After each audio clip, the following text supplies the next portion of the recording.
Oh man, what are they?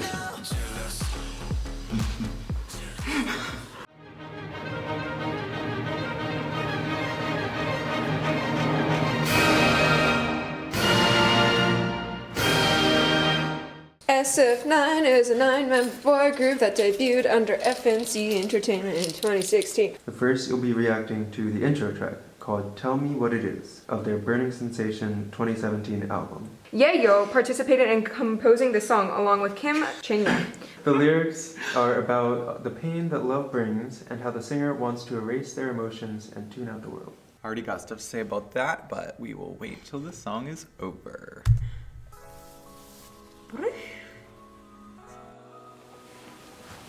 Wow. Are we in space? Like, whoa, that was cool. Yeah. His voice is so low, holy heck. Cool. This is weird how they're doing this over just like low piano. Yeah. And that's it. Like, It's like super reverby there's piano. only low piano and then twinkly like high piano. That's all they're doing, you know? That makes it sound spacious. Oh, I love how they rhyme Korean stuff with like English. It's kind of cute. Whoa! It was a bigger delay than I thought it was gonna be. Yeah. What the hell was that? Oh, What syncopation? it's so cool. Damn, he's rapping so fast. That's a lot of words. Oh my god. Whoa.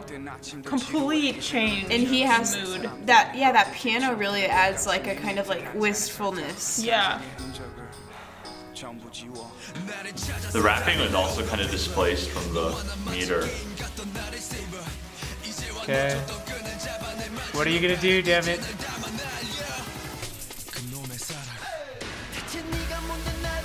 I don't know what to do. It's like they have the hey hit, and it's like 2 hits in one before they drop it. That's weird. So edgy.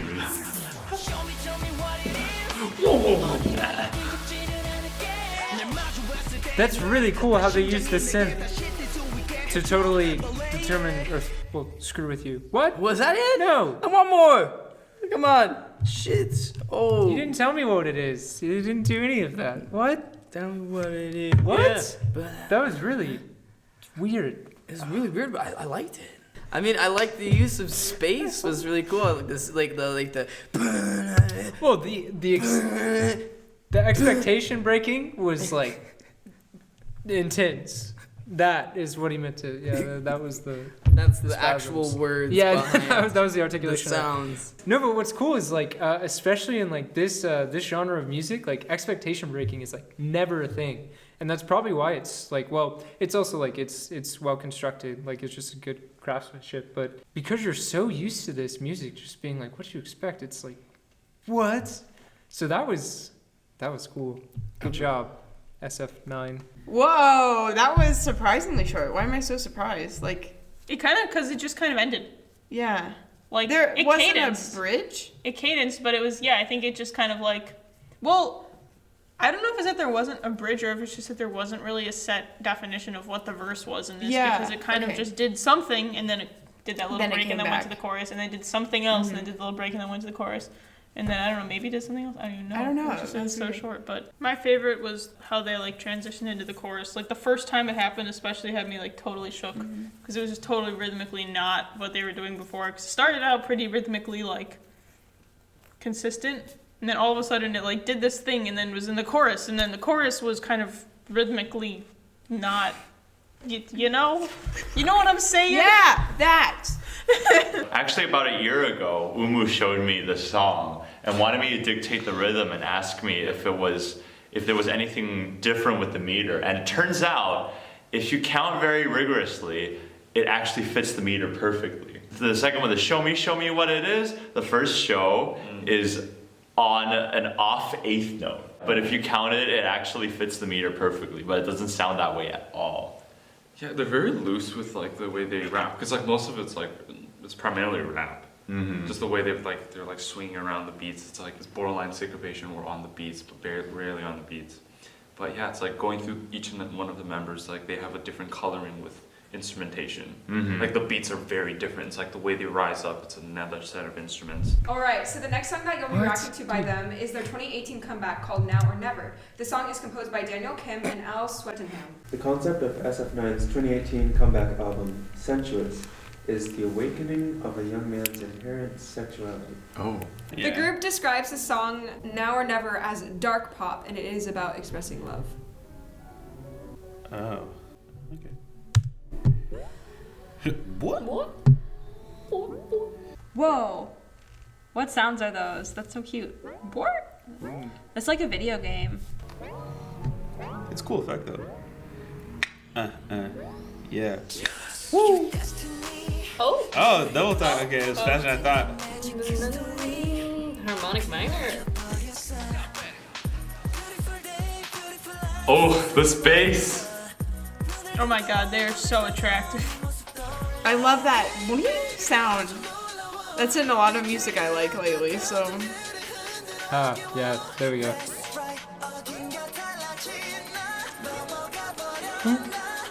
Did you hear the descending line? Oh man, what are they?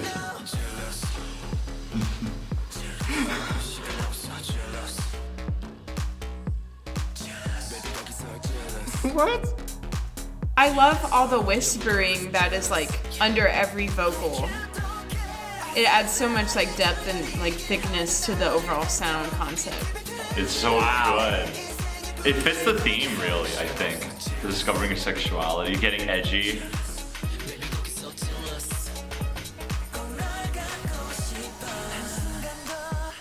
I love this bass drum thing. I feel like that's what makes it dark pop. Because of all the like low stuff. I really like the rhythm in the background. Dude, that's what it. Ooh, different stuff. The vocal harmony.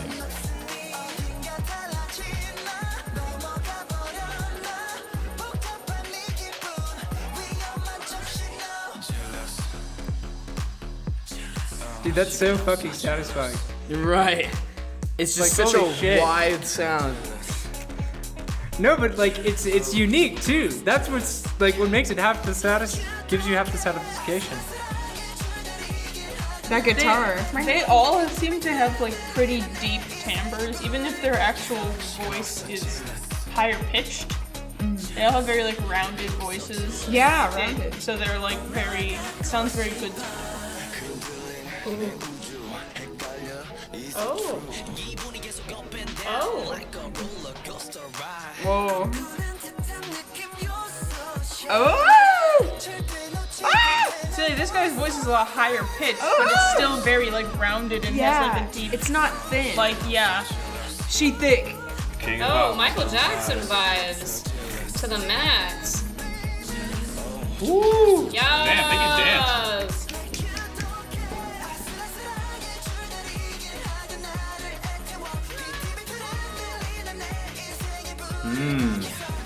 Interesting. What? Just the color.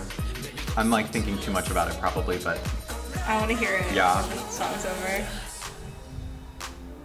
Ooh, ooh, yeah. Oh, we're ending again with that same lo-fi kind of sound that we started with. Dude. That's how you. I loved how. That's how you create a Oh my gosh. masterpiece. Wow. That's a good ending. It's a good song. Good song, It's a very good song. The stark contrast between just like the silence and then just like the re-entrance of the beats was just like, that was very tasteful and it was done very well. Yeah. And their voices, but his voices, the way they contrast with one another is just like very nice, but they complemented each other at the same time. So the juxtaposition was very nice. Yeah. I think this is the type of Hollister song the rare Hollister song that will make me want to stay in the store for longer. Agreed. Just like, yeah, I'm gonna finish this song first before I continue. It was so clean. Like, you know, just even the video was clean, but like the sound was just like, everything was like pure in its own nature. Like each one of them you can hear in separate entities, but it all comes together and just comes out as great house music. Yeah. Yeah. It was a really fun song. I thought the use of those little boings, usually what most people would do is they would just include that sound on like a single pitch, but they were like, those were chords. Like they were literally chords. Like it was a chord progression. So I thought that was really cool. I had never really heard anything like that. And then they ended the song in a similar, almost like cyclical way. What I was gonna say about the colors, oh, here we go. So the first thing I thought was they started off with red, and then immediately like the second color change was like red to green, and like they were like ferns and like plants, and literally the chairs like changed. Like, oh my god, sorry. The first thing I thought was like, oh, if this song is about the awakening of like a man's sexuality, it sort of becomes this like thing that's like not a part of your life and something you don't think about, which is like red, like it's a no-go, to like green. And then once you hit puberty and it kind of happens, you're just like, woo, you're gone. But then, that was the first thing I thought, but then it kept changing. Like blue was next, and then there was a little bit of yellow, and then there was like one point in the song where you got like a spectrum, like they went through all of the colors really quickly again, and they... Because they're gay. Okay, yes, that's what I'm about to say. Okay. That's actually not what I'm about to say. But Damn. I think it could be like a reference to, it is a spectrum, and like everyone, when you go through that puberty phase, you like realize where you end up on that spectrum, and it's just like kind of nice that they gave like homage to that. Like it's not just like you're here, there's like a whole. That's beautiful. Yeah. Because you mentioned how rounded like the qualities of their voices are. Like that's how the whole song was in general. Like it ended and started with the wah, wah, wah, and that like that simple like motive began it all. But then it was so different from that throughout. It whoa. It was very like high energy throughout, and then at the beginning, the intro and the outro, that's when it kind of had this like lo-fi, relaxed kind of sound. But then in the middle, it was like very high energy. Their voices were all just like so bold. Whoa! What? I think you described it best when you said satisfying. So what about it was satisfying? The rhythms were really satisfying, and it's like kind of like it's like a guttural thing half the time, but you can feel it in your gut. How about I put it? Yeah, because like the rhythms were like really like. Well, they were actually intricate. They were intricate, but I think the sounds that they used for those rhythms helped the effect of that. And that helped because it's like they chose like really deep kind of like really like wide sounds. So, yeah. So it's like the bass, kind of like just the way it just, and like the droplet effect with the pitch bending helps add a little bit of weight onto the note.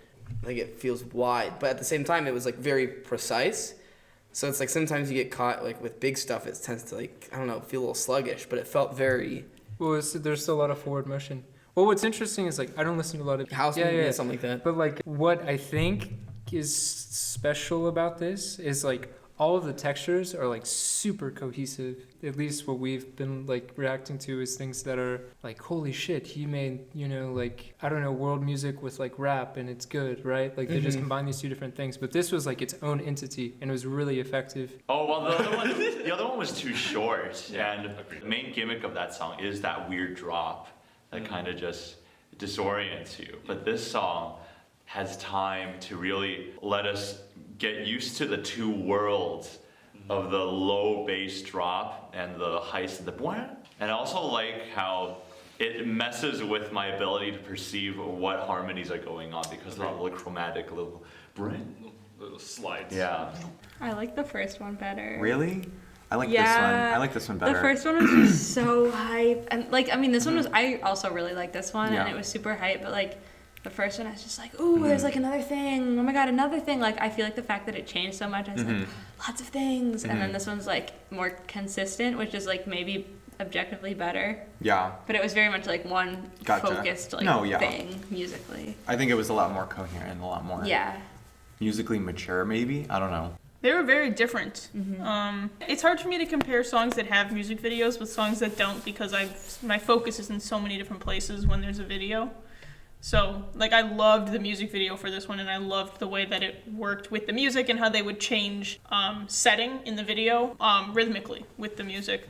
So, for me, that kind of did it. So that I guess I like the second one better, but I feel like if the first one had a music video, then I might feel differently. I would say that I like Now or Never more. I think overall it had a more refined sound, and then the first one was short, and that was like really cool and interesting and caught my attention definitely. For a long-term relationship, I'd say Now or Never is the guy you'd want to marry. I guess I agree. I'd agree with you on that one. Hello everyone, I'm omg-horns channel creator, and I'd like to thank you for watching this video. I really hope you enjoyed or learned something from it. If you'd like to support us or help ReacttotheK grow, you can do so by visiting our Patreon and help us out by pledging any amount you can. Big tip of the hat to our Superstar Idol patrons. Thanks for the love. Till next time.